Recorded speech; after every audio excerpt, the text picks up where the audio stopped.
Hey guys, it's Matt. If you're driving or just listening, don't need to see this at all. It is a movie review on Capricorn 1, but I can't show it to you anyway.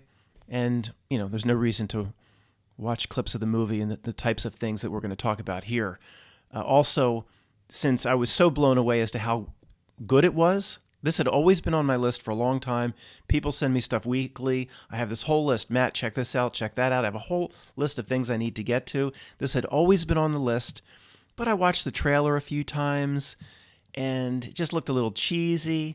1978, O.J. Simpson is one of the crew members, Elliot Gould. I was like, it's not high on my list. It's very impressive considering 1978, the budget. It drags in parts, but overall, very, very impressive.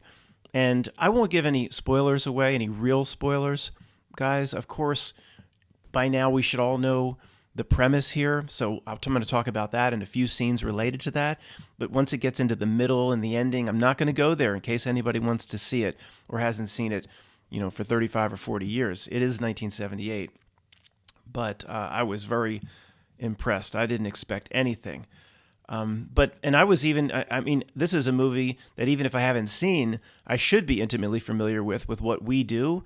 Like, They Live, for example. There's people in the truth community that haven't seen that movie, but we've seen so many scenes so many times. We know every aspect of what They Live is about. I thought this was about a fake moon mission. It's about a fake Mars mission. Again, I'm not going to give the spoilers away at the end, but, the basic premise here, I guess we all should know by now.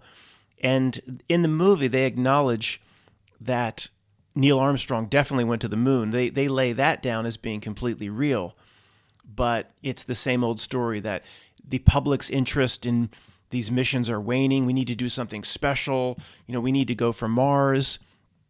And right here in the movie poster for Capricorn 1, and it stars O.J. Simpson as a crew member, but he doesn't have many speaking lines. A very minor role.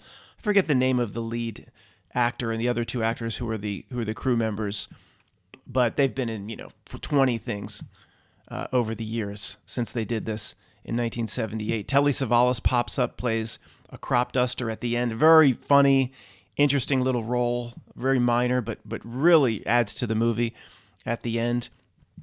And Elliot Gould is the investigative reporter trying to get to the bottom, of what's going on. He does a pretty good job. But right in the movie poster, it says, "Would you be shocked to find out that the greatest moment of our recent history may not have happened at all?" And we're all like in this community, like, really? Really? Yeah. Almost every single greatest moment that they say is the greatest moment in our history didn't happen at all. And some of it is actually documented on record at this point. It's not even conspiracy at this point. So I'm going into this thinking about it's a fake mission to the moon. It's about a fake mission to Mars. And let me describe the first scene. I'm going to change the scenery here because these thumbnails are so captivating. Change the scenery a bit. There's the movie set where they, again, if you're not seeing this, you're missing nothing here. It starts out really interesting. There's the capsule. It's loaded with gematria. I'm not a gematria person. It does not sit well with the way my mind works. I'm not a numbers person. To add things, I'm like doing fingers. My mind doesn't work that way. And even the gematria, how that it's just jumping out at me. Okay, so let's just get the basics out of the way. This isn't going out on a limb, of course, in terms of what we look at, but there's no way that this is just some writers, decided to put an interesting script together and Hollywood said, oh, this would be interesting. And no, there are just much greater, grander reasons why this stuff has to be put out, why the idea of a faked space mission has to be put out, relating to how the control structure here and the creeps almost have to do business, almost like by contract. The truth has to be shown through art, through media, through music, through movies. So this, of course, wait till we look at the Wikipedia page. Whenever there's like a hint of conspiracy in something, this rule hasn't been broken for like 2 years. When I go over to Wikipedia, there's always a whole litany of strange things on the Wikipedia page that just reinforce or confirm or feed back into the conspiracy. It never fails. it's just this sort of thing where I keep saying the same things over. We live in some sort of script that there's just some sort of matrix script of which the likes of which we don't understand. But before we get way out there, let's just go back to the basics. The first scene is really interesting. They show the capsule, T minus whatever, the gematria is coming with all the numbers, and it's you get the sense that this is a little bit better done. Is this an old movie poster? Did they redo this? No, this is an old one. So they're in the capsule, and what's so really cool about the first scene is you kind of know the premise that it's going to be about a fake mission, and then I realized it was about a fake mission to Mars, where I probably said I thought it was about a fake mission to the moon. Do the astronauts know? And you get a sense pretty quickly they don't even know, and they're put in their capsule, countdown, flipping their little buttons and levers, and it seems, and then right before the thing's about to blast off, the hatch opens. And I don't know if it's one of the NASA directors, and they're like, "Gentlemen, come with me," And it's like, "Oh, they're okay." They didn't know. They didn't tell the crew until a minute before the thing's about to blast off. And again, I'm not going to give away spoilers for the middle of the end, but I do have to talk about this part just for anybody that doesn't want to see it. And again, it's 1978. Probably saw it anyway. So they take the three astronauts out, and they're, of course, O.J. Simpson and these guys are like, what is going on? They take him down, put him in a van, take him to a helicopter, put him on a private plane, and they're not getting any information. They're taken to some remote, CIA warehouse, and sit down here. I have something to tell you. And one of the NASA directors comes in, and he gives them a story, of course, that they buy. But, it seems like, of course, that it's just a total BS story. They say to the astronauts to get them to go along with what's about to come. One of the NASA directors says, we found out the life support because it was built by the lowest bidder, and it's cheap-ass Chinese crap. It's going to fail. If you were to get in there, you'd be dead. You wouldn't make it to Mars. You wouldn't make it to land on Mars and back. You'd be dead. But because we need the public interested in space, we have to go forward, and we have to fake this. And you guys have to go into a studio. They've just come off a private jet. And the guy's like, I'm not even going to tell you anymore. Let's go into the next room. And they walk in the next room, and there's the studio. There's the people sending in the fake transmissions, and then they go to the set where it's going to be faked. And again, they're told that you guys would be dead. I mean, it wouldn't work, and we can't afford a failure, so we have to go through with this. And it kind of lets them buy it, like, I could see why. And the colonel, the main astronaut, whatever his name was, the famous actor, he's like, I don't think I can do this. And he's pushing back, where O.J. Simpson, the other guy's like, we have to do this. So many people are riding on this, and if we'd be dead anyway. And, of course, it just seems like a complete line, of course, about it's easier to get these guys to go along with it, saying if we saved your life, if you would have blasted off, you'd be dead. Well, of course, the movie presents that aspect that's real, but, and you can see through it that that's just complete bullshit. It was probably going to be faked from the beginning because they had no chance of doing it, just like what Elon Musk is eventually going to do will be faked from the beginning. There you go.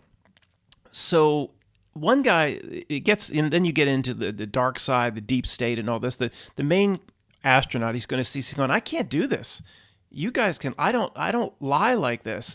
And then one of the NASA directors, the real dark side comes out, and he's like, well, do you realize the powers that be that are behind this? Right now your families are flying on a plane together. And then he quickly comes out. It becomes very clear to him. Are you threatening my families? And the guy, one of the NASA directors knows this lead astronaut. He's known him for 16 years. He says. He emphasizes that and he's like, look, it's not me, but you got to understand the powers that be that are behind this.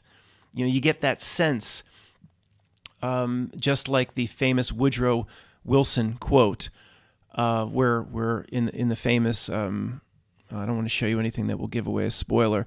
In the famous Woodrow Wilson quote, Of course, it's all a setup. Woodrow Wilson wasn't trying to help anybody, and it wasn't a real quote. All a setup, but nevertheless a real quote attributed to him because the system has to show truth in different ways, as we've looked at many times over the years. Woodrow Wilson, you've all seen it. There's a power that exists here on this earth. I mean, I'm butchering it. It's something like that. So great, so grand, so all-encompassing, so all-powerful, so pervasive that when the most powerful men in business and industry complain about it, they do it in a whisper.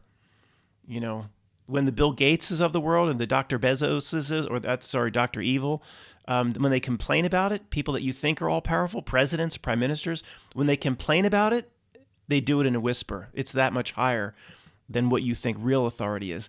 And you get that sense when he's saying your family's on a plane. Like you'd say, well, who would be powerful enough to blow the plane up? Utopia, we need to talk about the British series that Izzo turned me on to a little while ago, Utopia, not the remake, not that clown show. I think it's the original one, probably 10, 12, or 15 years old. It's all about basically what's happening now. The Russian flu, all about what is the jab. But we'll talk about Utopia some other time. It was pretty amazing series, 12 episodes, I believe. But that show, relatively low budget as well, you get this sense in the same way that there's this power that is beyond in the shadows. You have people that you think are in control, like generals and presidents, but then there's this power in the shadows that pulls strings and because we don't know how it works. I tend to say reality buttons and levers. I don't just say that in a joking fashion. I do believe that there is something here that understands the nature of how reality works in a quantum or metaphysical sense, how collective consciousness actually shapes reality. I mean, maybe that's what CERN is all about, or, again, I'm not going to give any stock to D-Wave, or I'm still going to call it a snow cone machine until clowns like Geordie Rose show us that it actually does something, or it actually contributed to something, or contributed to an invention. Until then, it's a snow cone machine to me. But there is, when I say reality buttons and levers, I'm being pretty literal. They do understand things that would probably blow our minds. So the movie does a great job with this whole deep state aspect, and how it gets. And I'm not going to give any more of the movie away than this. Let me go down. Elliot Gould here. Again, 1978, low budget. There's some things that you'll say, well, that's just, how would that happen? But if you get through those parts, it's really good. Elliot Gould, as a reporter, happens to know the one guy in the control room who's noticing that the telemetry and things aren't adding up. So this one little guy in the control room keeps going to, I guess this is the NASA boss up here, the guy to the right of Elliot Gould. He's a famous actor as well. Keeps going to this guy and saying, I'm running my own programs, and where the signal's coming from, it just doesn't add up. And the guy's like, you're running your own programs? You went off the script? Nobody told you to do your own thing. So this guy keeps poking around, and he's not shown here. This young guy who's a nobody, but he's sitting behind one of these control panel boards, and one day his terminal is covered up and has a tarp over it, and he's gone. I wonder what happened to him, right? So Elliot Gould just happens to be friends with this guy, and I'm not going to say any more because it'll start to spoil it, but he gets involved. Like, what happened to my friend, and what was he trying to tell me the last time I saw him? So Elliot Gould starts poking around inside powers of which are very high up, that which he can't understand, or all-encompassing Woodrow Wilson quote powers, and he gets into some hot water. And it's again, in the middle, it struggles a bit, but I'm very, very impressed with with the way they did this on what seems to be a relatively low budget. let's take a look at this before we go over to the Wikipedia page. There have been other movies, and of course, if you include TV, probably hundreds of references, major references that allude to the fact, in a subtle way or using comedy, that nobody landed on the moon. In Diamonds Are Forever, it's Sean Connery, still James Bond. He's being chased by the bad guys in Diamonds Are Forever, and he runs through the moon set where they're filming. And this was just 2 years. This is like 71 or 72. So 2 or 3 years, something like that, from the original Apollo 11 or Apollo 17. And of course, 99% of the people that saw this, oh, it's just funny. They didn't think for 1 second nobody went. But that's what's being said here. I mean, look at Interstellar. They'll keep recycling the theme. Interstellar, Matthew McConaughey sits down. I guess he's doing a parent-teacher thing, and he's like, "You're teaching our kids that nobody went to the moon?" And it is a weird scene because the teacher's like, "Well, of course, we're teaching that now because nobody went, and it was I don't know what she says in Interstellar. It was fake to bankrupt the Soviet Union, but." Whatever the Matthew McConaughey's character is supposed to be an astronaut. He's supposed to be highly connected, more than your average farmer, but he didn't know. It's just a strange scene where the teacher's like, "Of course nobody went to the moon, and that's what we're teaching the kids." Well, Matthew McConaughey seems surprised. Wouldn't he know as an ex-astronaut? I don't know. Anyway, this is all when this stuff appears. It's not for fun. It's because, for lack of a better way to explain it, they have to show us. I mean, we know that by now. Even if I can't come up with a great argument as to why that is, just the fact that if I was taking a podium arguing that against somebody, just the sheer magnitude of we could pull for us 1,000 things where they showed us and say, "Well, I have 1,000 things here like this." Across all different conspiracy topics, but you're saying they don't have to show us. Somebody, and actually a big segment of the truth community would still pull out the first grade response. It was just mockery. They just keep getting off on the same things over and over again. There's nothing else deeper going on, just mockery. And you know what I think about that.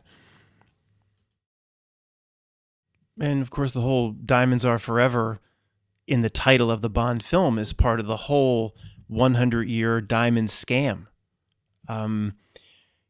Diamonds had no standing over any other gem like rubies or emeralds. It was, of course, we've been over this a million times, completely fabricated, where, the Rothschilds got involved in South Africa via the Cecil Rhodes. It was, the Rhodes Scholarship, got involved with Cecil Rhodes.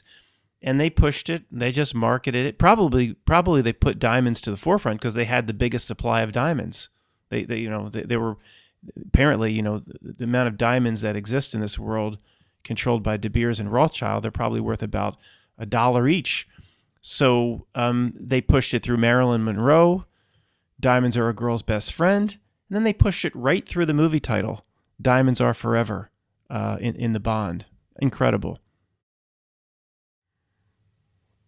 Okay, Wikipedia, 1978 American thriller film.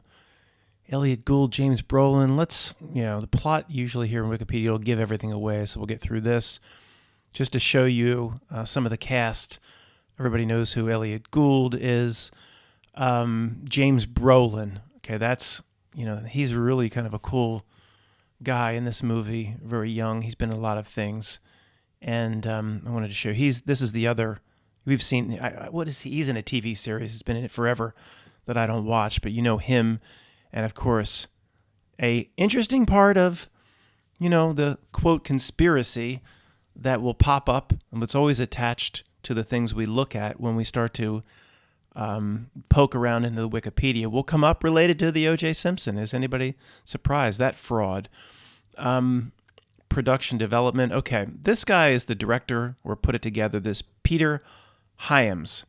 All right. So it says Peter Hyams began thinking about a film of a space hoax while working on broadcasts of the Apollo missions for CBS.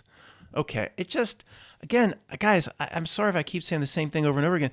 Whenever I go, I think, okay, there's conspiracy here. It starts to emerge. The script of this reality starts to emerge. And whenever I go over to the Wikipedia, it just confirms it over and over and over and gives me things that I didn't even know about that confirm my original position. How many times does this have to happen before, again, what's he going to say? This world isn't very real. What else do people get on me for saying that? But what other conclusion is there?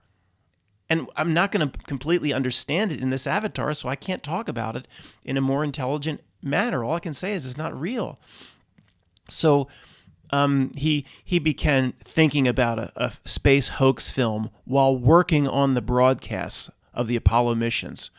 Right, if that's not a truth drop, because the Apollo missions are a hoax. Obvious. Anyway, he later reflected regarding the Apollo 11 moon landing. There was one event of really enormous importance that had almost no witnesses, and the only verification we have came from a TV camera. This is just plain obvious truth. He later elaborated, and people reading this, just the regular guy down the cul-de-sac, believes Neil Armstrong actually walked on the moon, believes everything's completely real, and believes this is real. That, this guy just happened to be thinking about it being fake. It's just so ridiculous. So again, that we can see this stuff so easily, and people around us are so lost.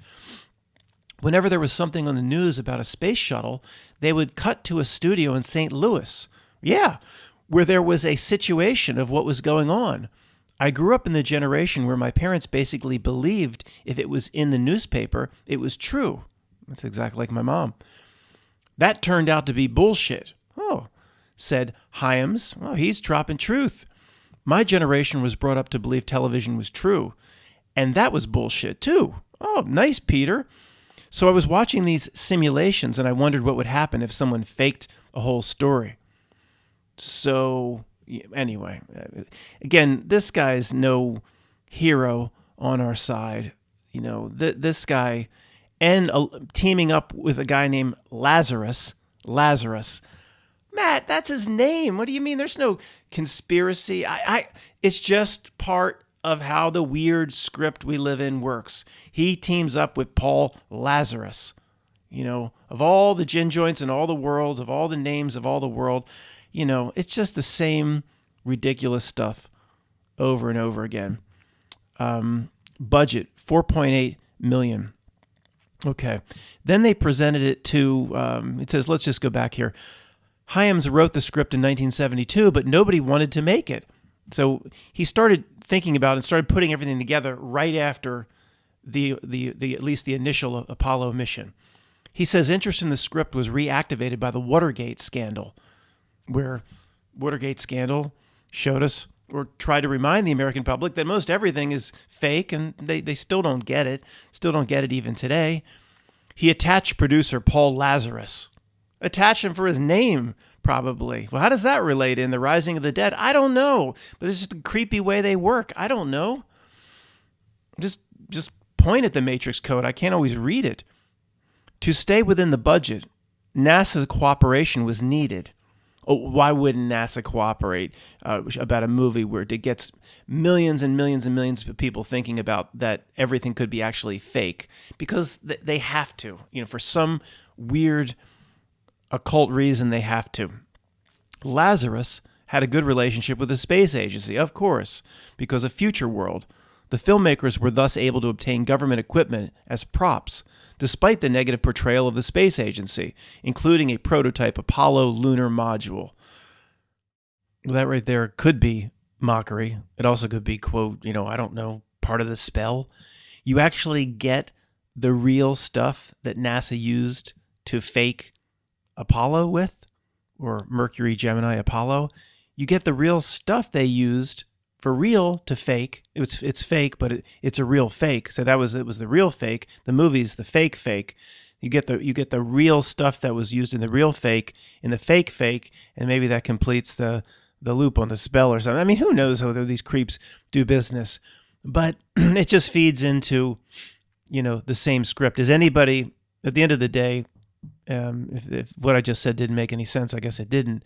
Is anybody surprised that this movie went back and got real items from NASA that was used in the real fake. This is the fake fake. Now get this. Shooting. Filming started in January of 1977.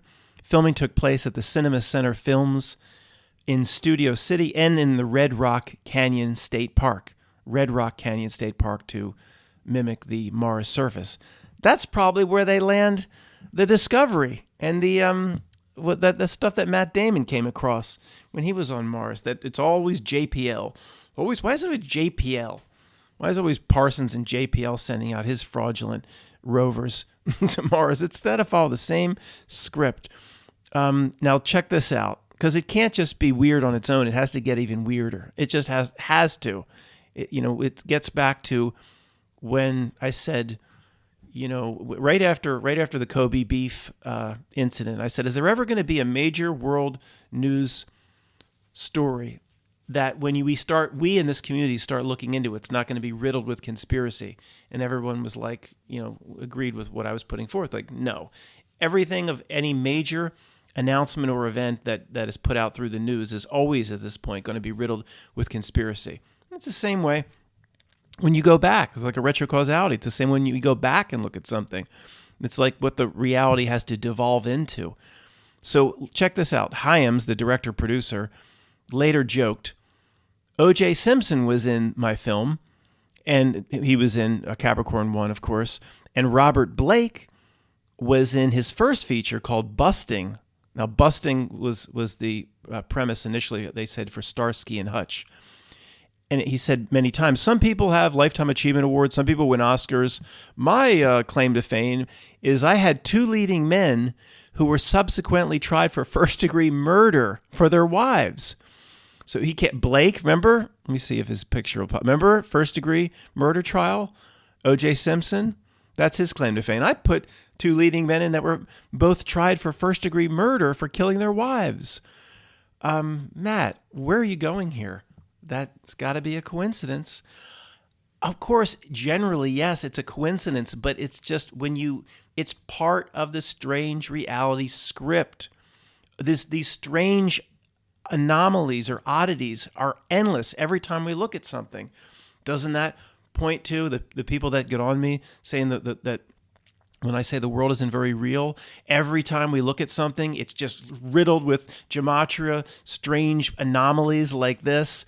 You had to get this guy named Lazarus involved because he knew NASA. Come on. It's just, this world's a joke. It's a joke. No, I keep on the table, it may have been very real when we were born, much more so. And it's not all or none. This is becoming more and more to the forefront for me. It's almost being devolved into more fluid, into more of a digital, into something that's more vague, into something that's less real. Not per quantum physics and everything. Maybe what's an atom made of? Well, it's made of a quark. What's a quark made of? You can't trace it back forever. At some point, something can only be made up of itself, which is impossible. So things break down at the very small, they break down at the very large. That always was the case, even when we were born. But there seems to be this phenomenon where things made more sense. When you looked at something, it wasn't riddled with gematria, wasn't riddled with conspiracy. It almost seems like it's the reality itself.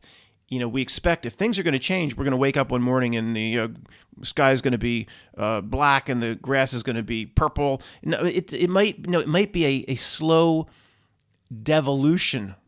Again, I've been saying that word for years. I still don't know if it's a real word. Like a slide into the not real. They're like trying to slide us into the digital. Something weird like that going on. That's why it just breaks down. Every year gets stranger and stranger. We'll talk about that in the future. But, based on all this ridiculousness, every time we look into something, somebody, even in this community, is going to come forth and like, things are completely real here. Yeah, everything is exactly as it seems. No, it's a joke. All right. Check this out. It just doesn't end. It doesn't end. Just looking at Wikipedia for anything controversial that we look at, it doesn't end. Hyams, whatever, later said, audiences just stood up and cheered at one point in the film. It wasn't because it was such a great movie. It's just that certain movies strike certain chords with people. audience stood up and cheered. Now, look, it's a good movie. I'm recommending it. But let's just, even if, okay, if it's not true, then it's a truth drop. He's saying, he's saying audiences stood up and cheered because they recognized the truth in it, that almost everything NASA does is complete BS. So it could be a truth drop and it never happened. But maybe it really did happen. Maybe in certain crowded theaters, audiences did stand up and cheer. It sounds ridiculous to me for this type of movie. It's good, guys, but it's not that good. But if they did, then there was something inside of them, a truth that was needed to come out. The truth of the movie, like, in other words, there could be an aspect of them that realized everything Neil Armstrong and a buzzed cauldron did was complete BS, and a certain aspect of them realized that. Something deep inside, or something associated with their subconscious, or something associated with their higher self. I don't know.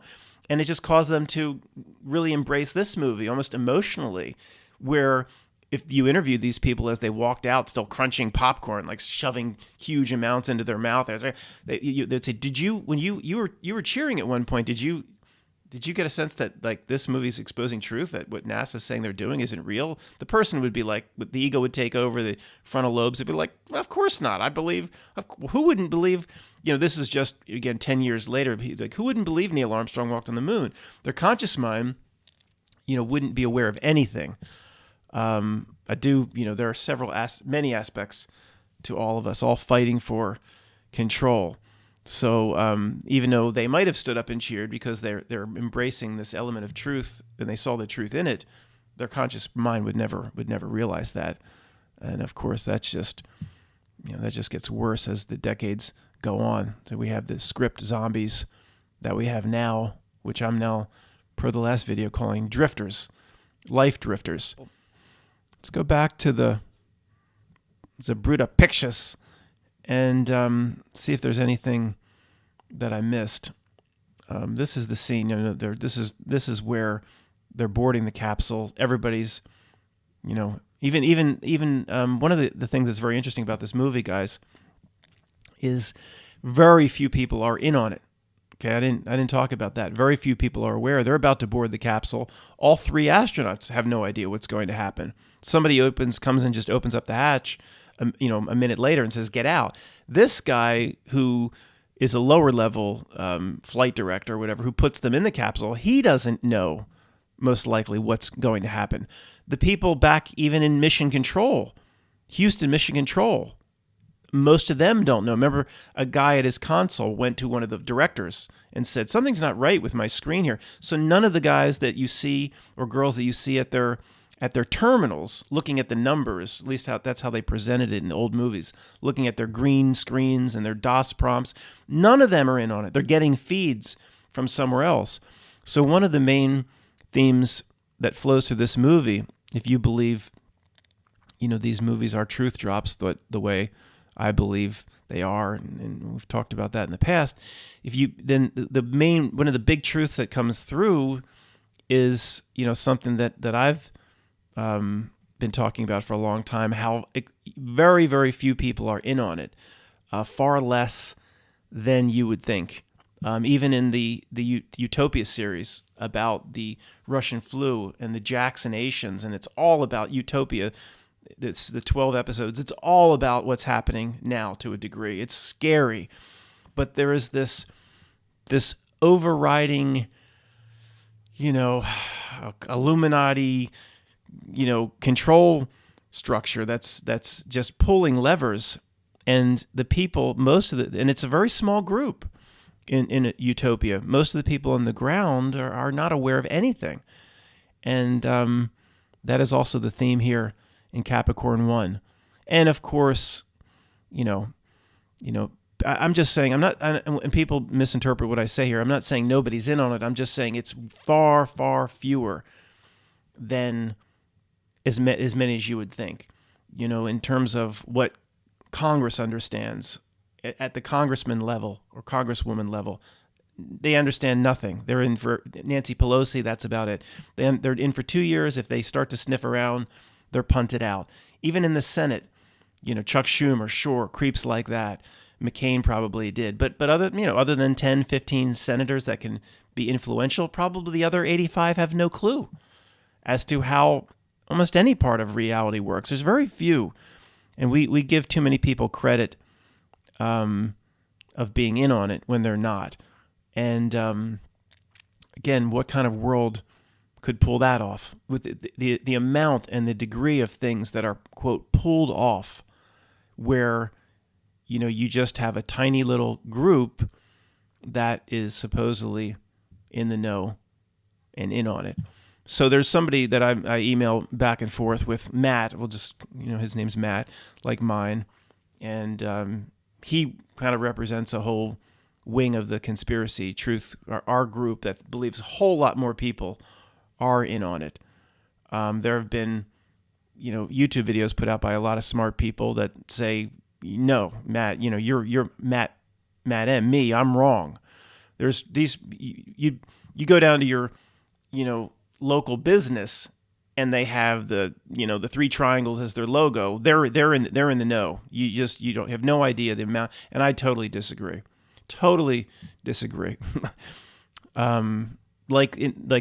This idea, or what Matt is thinking is more like the movie. Was it Society, where the kid is growing up a normal high school kid? I covered that about a year ago. The movie Society, and even his parents are going to these secret society meetings. He doesn't even know his parents. His sister is going to the secret society meetings and the orgies. His neighbors, almost like the whole community. He lives in Beverly Hills or Hollywood Hills, but everybody's involved, and he's just, some jock in high school, and he didn't know anything. So I don't think I'm on the other. Maybe will be interesting. We could do this in the comments sometime, but I'm more on the other side, that very few people have a true understanding, much, much, much, much, much less than what you would think. And somehow, I know it sounds like a cop-out where I say the reality itself, if these ancient bloodlines exist and they do carry knowledge through their incarnations, and, they have certain buttons and dials and levers and know how collective conscious manifests things. And, you could, with that sort of knowledge, you probably could get a lot done, if you were that in the know with a tiny, tiny group being in on it. I don't think every little guy that runs the Home Depot needs to be in on it. Absolutely not. I'm the opposite, but just there's a lot of smart people that don't agree with me. And I guess we'll do a Royal Rumble sometime via the comments to which side you're on in that regard. The way we need to do this again, the way we did a few months ago, saying, are you someone that believes there's, once you understand the nature of who you really are, is there consequence here? Can you give away too many soul tokens? Can you damn yourself? Where some people, come to me a lot in email and keep reminding me how there is no consequence, and I know that their positions on that. I'm still a believer there is tremendous consequence for it, but we could have that tail of the tape Royal Rumble fight via the comments sometime. Just say consequence, and then there's positions in the middle. Well, his positions are influential in in how I think about things. Tony will come to me and say, Matt, look, I appreciate what you're saying here and there, but you keep going back to this soul token thing. And no, you're higher. You're an aspect of higher self. You can't just give yourself away and doom yourself to the abyss. He would be one that would be, not that there's no consequence, but it not as simple as what I floated in the past, where it seems like people around us are just they're degrading themselves down, where they almost are becoming an NPC by giving pieces of themselves away. Endless contracts. Everybody here in this community believes people give their energy away via loosh. So it's worth talking about in the future, of course. But what was relevant here is, if we do a Royal Rumble, is how much of the world is in on it, and how little of the world is in on it. to get done and accomplish all that they get done. And of course, everybody listening to this thinks that's a given. All the stuff they pull off, all the schemes, all the manipulation, where incredibly everybody around us they would think we're crazy. Think, what do you mean get done? What schemes? This is just the way they would say this is just the way the world works. It all can be easily explained. And they're not even aware that a bank makes up money when they give you a loan. That's the people that we're dealing with. And I have to get, every time I say that, there is a little bird that lands on me and says, Matt, stop, that's division, and stop it. And I agree. I agree. Every time I say that, there's a little voice that says to me, Matt, when this world is out to create division as its number one basic goal, blocking and tackling, and every time you talk about these people as drifters or whatever, you're creating division. I do struggle with this. I do. And maybe I'll see that what I've done there is wrong, but for now, I don't know. For now, they're drifters. I'm open to changing my position. Thanks for watching and listening.